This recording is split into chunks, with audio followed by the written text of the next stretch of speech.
Carolina Insider is presented by Wells Fargo, official sponsor of Carolina Athletics. We're back. Time for another edition of the Carolina Insider. Thanks so much for joining us. My name's Jones Angel. That's Adam Lucas, and we may as well get right to it because we have a lot to talk about. A ton of Tar Heel activity. We're going to talk with Elizabeth Scotty of Carolina's women's tennis program, fresh off yet another ITA Indoor National Championship, and we're going to go through the social drive as well. But Adam, we start with basketball. And a big win for the Tar Heels this past weekend over in Durham. 91-87, the Heels top Duke. And I think it's fair to say, Adam, Carolina's best offensive performance of the season. When you look at season high 91 points, better than 50% in both halves, 10 of 15 from three-point range. Just a lot of good offense for the Tar Heels that helped them to this win. And just a little better offense than Duke that was also playing really good offense. Two teams really shooting the ball well in that game. Carolina made the free throws when it counted.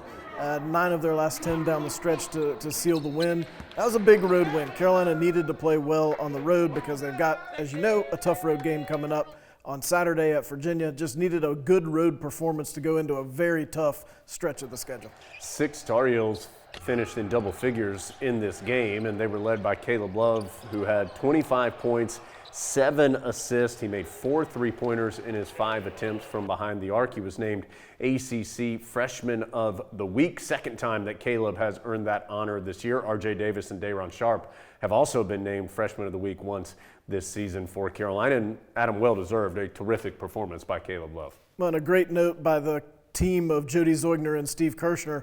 Only 3 Tar Heels have ever had 25 points and 7 assists at Duke. Caleb Love, Charles Scott, Phil Ford. It's pretty good company to be in for the freshmen. Of course, the Tar Heels, anytime after a big win, have some fun. It's even a little extra funner in the locker room after a win over Duke. And Coach Williams was showing off his dance moves. Let's take a look.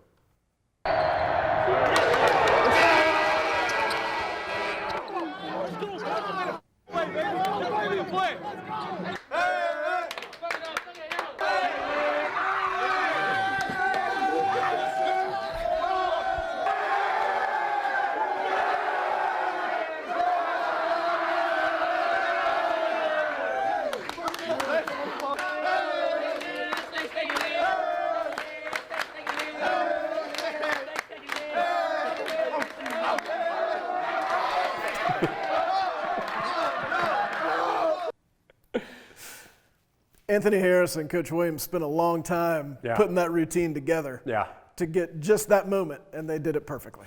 Of course, it's been a pretty eventful couple of days for the Tar Heels since the joy in the locker room. That included the Miami game on Monday being postponed. Still no word as to whether or not that game will be rescheduled or not. And so, Adam, that means now the Heels kind of sitting here until Saturday at 6 o'clock. The next scheduled game is on the road. Yet again, it will be for Carolina the 19th total game, 13th away from Chapel Hill. This one is in Charlottesville against a top 10 Virginia team. And be interested to see if Carolina learns from the experience against Clemson when the Heels felt good going into a longer break. Came out of that break against a good defensive team in Clemson and did not look very good. They have similar circumstances here against the Cavaliers. See how they handle it. Well, and here's the trick. Virginia is a lot better than Clemson. So you can't afford to come anywhere close to the type of performance the Tar Heels had at Little John. You know about Virginia's defense. If you haven't watched them a ton this year, what you might not know is they really shoot it well.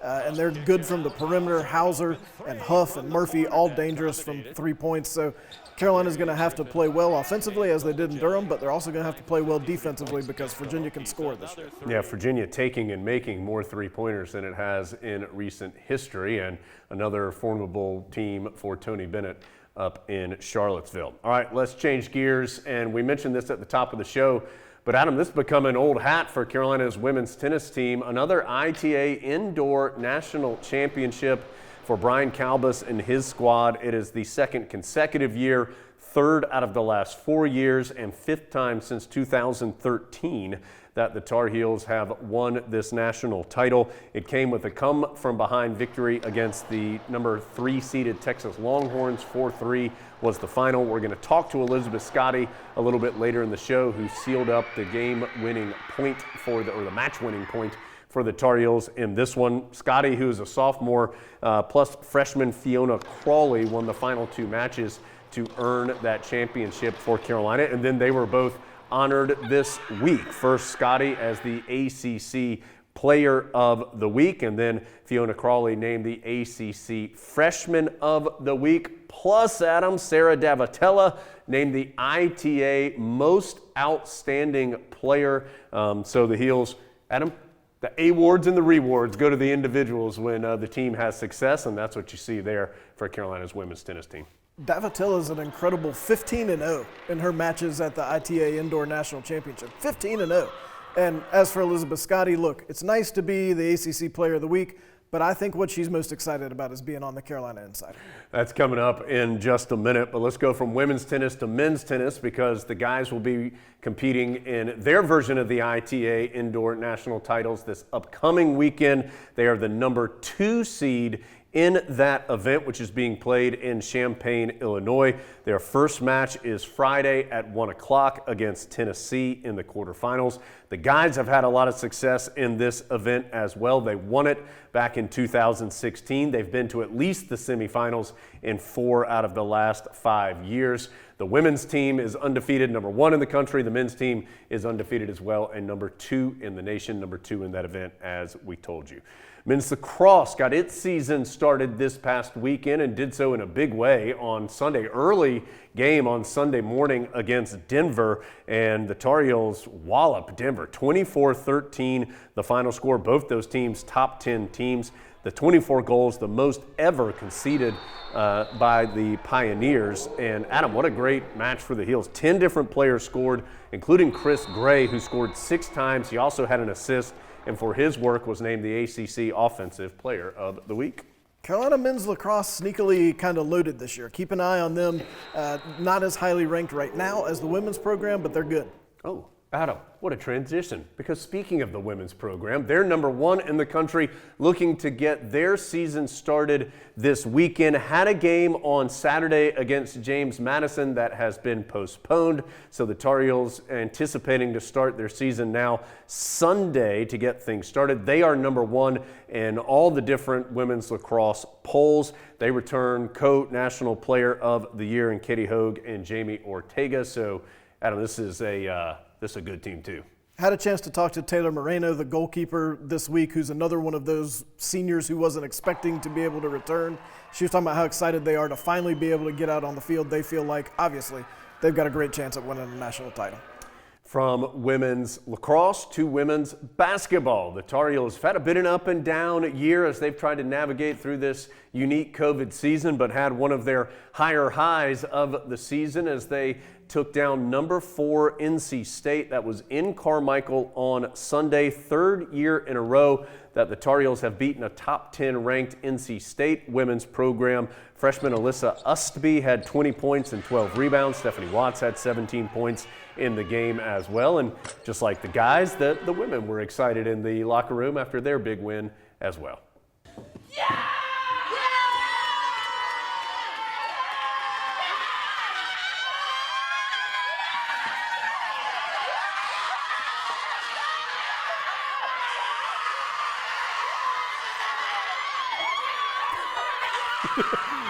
Adam, I think it is fair to say that the Tar Heels were excited. That's exactly what the scene looks like in Pod World headquarters when Jones finishes another great pod. It's just sheer pandemonium and Coca-Cola products everywhere. Hey, by the way, we have our interview, which is presented by Coca-Cola, coming up in just a second. The show in total brought to you by Wells Fargo. And when our communities need us, Wells Fargo is here to help. We're going to get to that interview after we tell you one more piece of success for Carolina athletics from this past week. It comes from track and field. Daniel MacArthur, a senior 2-time All-America, set the school record in shot put and was named the ACC Men's Field Performer of the Week. Adam, Daniel also has now challenged you to an arm wrestling contest. And that contest is now over. And Daniel doesn't even know he competed. So congratulations to Daniel, to the track and field team, all the Tar Heel teams. A lot of success in these last couple of days for the Tar Heels. That includes with women's tennis, as we talked about, including Elizabeth Scotty, who Adam and I had the chance to talk to here on the Carolina Insider. Our guest today is having a big week.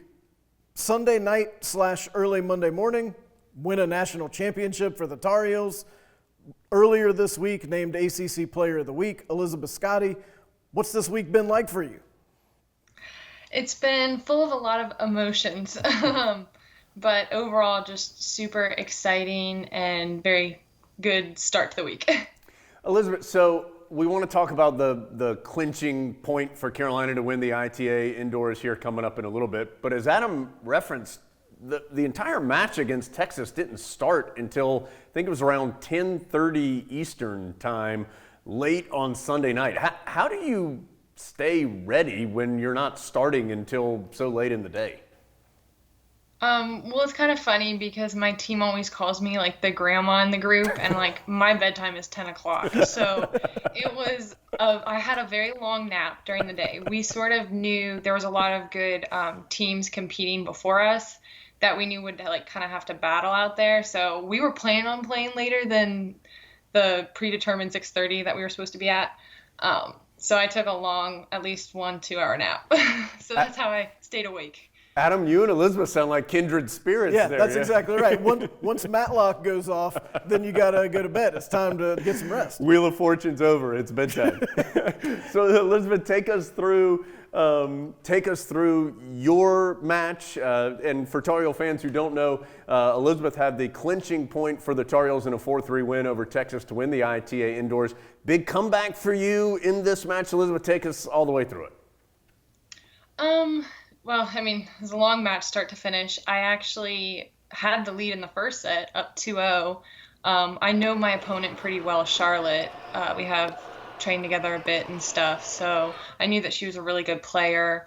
It was one of those things, I was in it the whole time. I just wasn't able to get the games, especially with the no ad scoring. It would be 2-3 points determine, oh, now I'm down 5-4. Now I lost the set 6-4.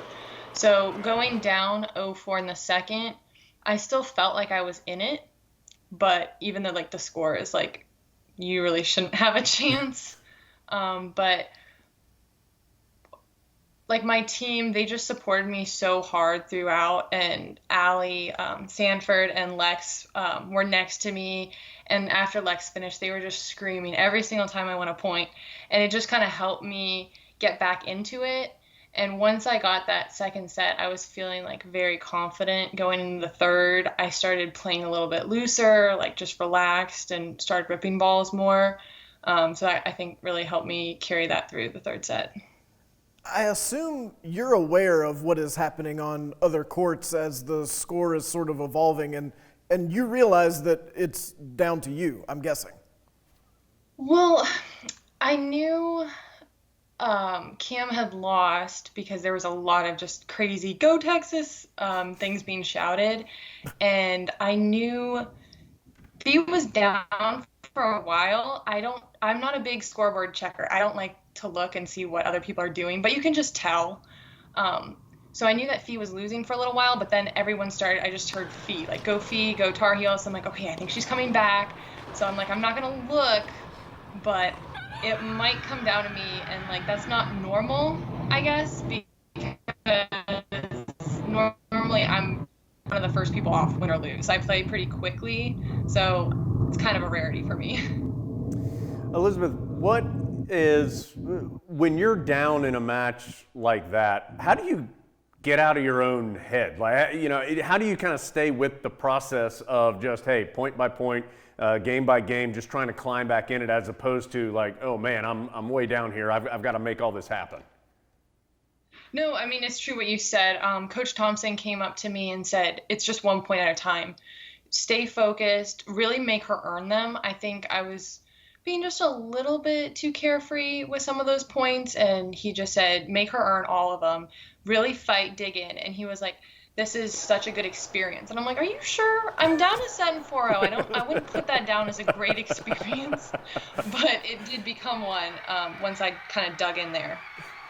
This is the second straight year Carolina's won this event. Tar Heels have had a ton of success overall. Why is Carolina so good in this event? Coach always says it's kind of our identity tournament. We figure out who we are as a team, and it's just a great bonding experience. I think our captains and our super seniors, Sarah, Lex, and McKenna, they kind of lead us, and they tell us, like, we've been here before, we can do it again, we'll win again, and they get the business done, like, really. Elizabeth, before we let you go, what is it about Brian Kalbus that has allowed him to build such a successful program? Not just one good year, but year after year after year have one of the better teams in the nation. What is it about Coach Kalbus, in your opinion, that's allowed him to do that? It's the players he picks for this team. He picks the best people, and then coming with that, he always gets the top of the crop players based on his results. And just the team values we have. We have Tar Heels, and it's a whole acronym of like things. And we have that on our water bottles. We have that on our towels. Like, it's very special to us, and it's all about team-oriented things and just toughness, heart, all that. And I think that we all really try to implement that when we can. What do you think it does for you as an athlete, and then just for the program as a whole, that Carolina women's tennis is really good, but there are a whole bunch of programs on campus that are really good, that you're constantly surrounded by other athletes who are at the very top of whatever sport they play, and teams that are at the top of the country? I mean, it's super encouraging because they're going through the same things as you. It's like everyone can relate to one another with, yeah, I missed class, but I had to go win a national title. Like, there's certain things where people are like, no, I've done that too. And you don't feel as alienated, I guess. Elizabeth, thank you so much for your time. Congratulations on individual success, on the team success, and of course a long way to go here this season for Carolina's women's tennis team. Undefeated, #1 in the nation. Eyes towards that NCAA title coming up in the spring. Thank you so much for your time, and congratulations again. Thank you so much. Thanks again to Elizabeth Scotty for her time. Congratulations to her and to the entire Carolina women's tennis team for their national title. They, as we said there at the end of the interview, have their eyes toward the NCAA championships coming up later in the spring. Our interview is brought to you by Coca-Cola, which tastes better together. Also tastes pretty darn good when we're going through the social drive here on the Carolina Insider. Adam, we start with the Super Bowl as a Tar Heel, actually a couple of Tar Heel connections here to the Super Bowl, and it started right there with the national anthem, Adam. Eric Church breaking out I believe those are Jordan 1's Player Edition Jones, as I'm sure you know, straight from Mac Brown and Jason Freeman in the Tar Heel equipment room. Wanted to make sure that Eric Church had some gear that's the rehearsal. He didn't wear them for the actual national anthem, but they got plenty of play from wearing them at the rehearsal, and he did a great job on the national anthem along with Jasmine Sullivan. Absolutely, and congratulations also to TJ Logan, former Tar Heel running back who was on the Tampa Bay Buccaneers. Unfortunately, TJ was injured, was on the IR for the Bucs, but part of the Super Bowl winning team, so congratulations to TJ for being part of a Super Bowl champion. All right, let's go from football to basketball. And Adam, before we get to the NBA side of things, going to go to one more little piece of celebration for the Tar Heels after the Duke victory. This came from KJ Smith's TikTok account, which Adam's been scouring for content, as I have to say, some impressive coordination here from the Heels. Well, now, I wanted to make sure we included this because we know, Jones, that you are a TikTok dance expert, and I just wanted to see what you thought of this particular routine that the Heels have put together. I'm guessing the Tar Heels got a little more traction and love for their TikTok ability. I enjoy veteran play by Leaky Black just to get his head in there at the end to make sure he got a cameo. I like that. Yeah. So let's go from there. Adam, thank you for following up on that point. Let's go from there to the NBA, where the Heels continue to have success. And we're going to start off with, I don't think we've talked about this gentleman much this year. Great to see one of our favorites, Adam, Reggie Bullock, having a big day. 7 3-pointers in this game for the New York Knicks. as we talked about last week, never sleep on basketball players from Kinston. Jones, as you watch Reggie Bullock shoot, is there a little Kerwin Walton in there? Oh. Or I guess more accurately, is there a little Reggie Bullock in Kerwin Walton? Well, the way they shoot. Yeah, if the results end up being the same, then I think everybody would be excited. Of course, Reggie, a terrific career with the Tar Heels. He's been in the league now for we're closing in, not quite a decade, but closing in on almost 10 years now for Bullock in the league, and he's having success. He's got great hair, as we've seen in some of these shots, and that shot looks just as good now as it did when he was reining them in for the Tar Heels. So congratulations to Reggie. We go from him. Well, let's watch one more. Just one more three from Reggie Bullock in the corner. Boom. Okay. We go from there to Harrison Barnes, somebody we talk about a lot. I tell you, Harrison Barnes having a terrific year for the Sacramento Kings. Nice move there for the bucket against the Nuggets. We go from Harrison to Justin Jackson. Good to see Justin having a good game. He's with the Oklahoma City Thunder now and had one of his better games of the season in a really close overtime loss against the Lakers. Justin hadn't had a ton of opportunity this year, but when he has taken good advantage of it, had 14 points in that game. And as we saw, he can still shoot it no matter how many minutes he gets. Absolutely. I was watching some 2017 highlights the other day. I had forgotten just how dangerous he was off those screens. He had the quickest release coming off those screens and would shoot quickly, and what a great career. Of course, national champion in 2017 for the Tar Heels. Great to see Justin still getting it done in the NBA. All right, Adam, our final piece of content this week on the show is one that might need a little bit of explaining. On the audio version of the Carolina Insider, we've been discussing recently homemade Tar Heel crafts and artwork, things that people have made that have become a part of their home. And we asked people to send a bunch of this stuff in, and we got some great results. Yeah, and we just thought it translated better to the video pod than the audio pod. This is kind of where it all started. The mini Smith Center, the FOCO. FOCO. And this one was built by Agatha Donker. And now, let me tell you, this might look easy, but what we have learned is that building these little Smith Centers is very time and labor intensive. Yeah, so these are, we'll go to the next shot here. Look at these are tiny little, almost like Legos, but FOCOs. You see the shot from down low. They've got the full floor. Then Bobby Casey, when we were talking about what Agatha had done, Bobby sent this in and gave us some behind the scenes, and as you can see there, he said the piece is small, instructions slightly vague, and once we said that on the audio version of the pod, we've heard from a lot of people that vague may even be a nice way to put it, how difficult these instructions are.